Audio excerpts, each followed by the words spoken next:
Welcome to the Windows Computer and Technology channel, and we could say it's the user's fault. And why?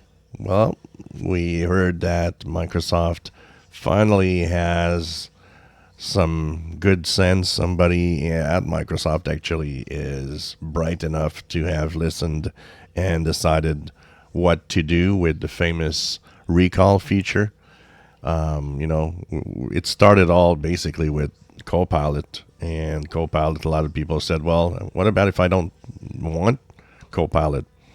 You don't give me the option to uninstall it." So what happens is that we then went to recall, and recall was worse because now recall, what really made people go crazy is the fact that it's a snapshot feature that will be examining a lot of what you do in recording, your different work and everything. And of course, there's a lot of tweaks in it to tell it which app you want to record, which app you don't want it to record, and so on. But still, with the lack of confidence that most people have with Microsoft, and of course, Microsoft is really so bad at communicating that it's their fault for that, but it's the user's fault if Microsoft finally listened.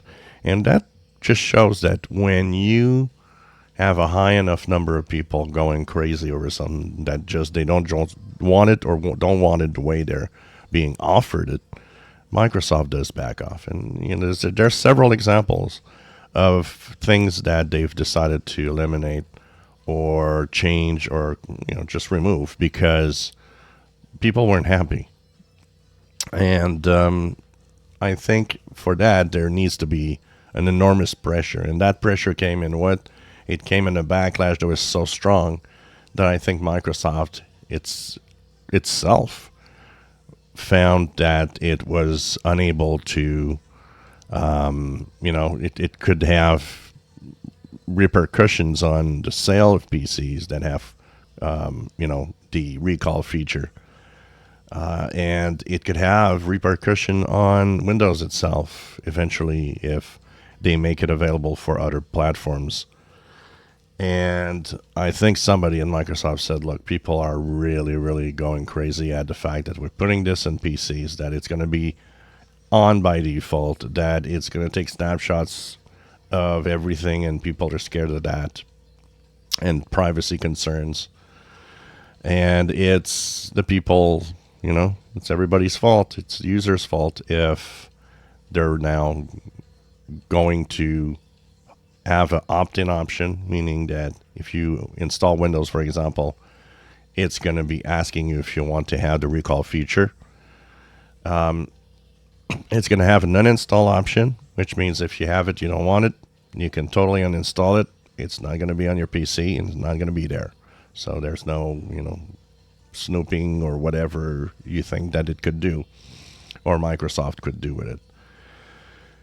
And what is sad about it, though, is that it takes so much energy and so many people mad at something for Microsoft to react. It shouldn't have to go all that way. But it's obvious they did panic when they decided, okay, no, we're not releasing it immediately like we were supposed to. Somebody said, we can't. We have to do something so that the user feels confident about our recall feature. So, yep, it's the user's fault if that happens. And sometimes the user's fault is a pretty good thing. If you enjoy my videos, please subscribe, give us thumbs up. Thank you for watching.